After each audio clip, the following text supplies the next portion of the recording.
Well, hello again everyone. It's been over a month now since I passed my full motorcycle licence, and whilst I've got the Suzuki Intruder here, it's not really the sort of bike that I want to take to work on a daily basis in all weathers. I really want to keep it as a bit of a sort of a classic showpiece kind of a bike, and slowly do it up and restore it back to its original condition. So my plan is to part exchange the Mutt. I'm still riding around on the Mutt, still taking it to work every day, but I've done a bit of a deal for something new.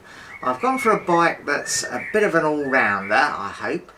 Should be able to commute to work with it, should be able to go for longer distance rides with it, and yeah, should be able to do more or less anything I want other than sort of off-road stuff. It's not really an off-road bike. So what have I bought? Well, let me show you. It's this Triumph Street Triple 675R that I part exchanged the Mutt for. I've been using it to get backwards and forwards to work for the last week or so, so it's a little bit grubby because I have been washing it, but I haven't washed it today. But let's have a quick look at it, and you can see what I've got. So yeah, it's a triple, so it's a 3-cylinder sort of transverse inline engine, if that makes sense. It's got quite a few little carbon fibre goodies on it. I don't know if they're standard or not. It's got these bobbins, these little crash bobbins to protect it should you drop it over on its side. It's got these arrow exhausts, which I believe are standard. They certainly say Triumph on them. But yeah, it's got a lovely, nice exhaust note to it. It's got Oxford heated grips. I took it down to Reigate on Saturday for the Reigate Cave Day, and it was a little bit of a cold start, so they were much appreciated. It also came with this nice sort of pillion seat bag, which is very handy. I've been using that obviously to keep little bits and pieces going backwards and forwards to work, and it's proved very useful when I'm down to Reigate as well. Put my caving light in it and a flask of tea. So what sort of deal did I get, I hear you ask? Well, I got £1,000 part exchange for the Mutt, which I thought was very fair.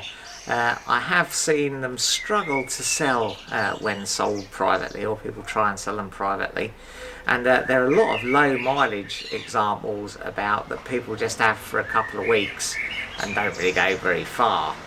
Now of course I had looked after the Mutt as best as I could, but of course it had been ridden in all weathers, and in places it was starting to show its age, so I was very sort of happy with the trade-in price that I got. This bike was $3,295.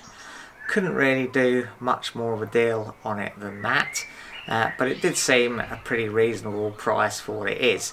It's done 35,000 miles. It's a 2012 model.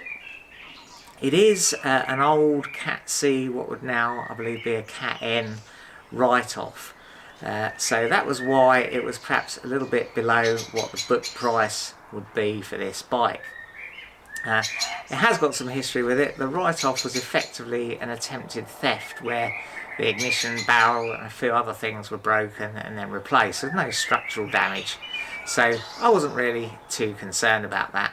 And the bike rides absolutely lovely. As I say, I've been down to Reigate in it. That was about 4 hours of motorway riding, and it didn't really miss a beat. It feels very sort of stable and solid. Quite a little bit of power there as well. Certainly a lot more power than the old 125 Mastiff. So yeah, I was quite happy really. Once I got used to it, I was quite happy riding that distance on it. It was quite comfortable and sort of no sort of aches and pains, anything like that, being sort of 4 hours on the bike. So yeah, I think it'll make a very good sort of commuting and perhaps longer distance touring sort of bike. And she starts straight away on the button, as you'd probably expect for a nice modern bike like this.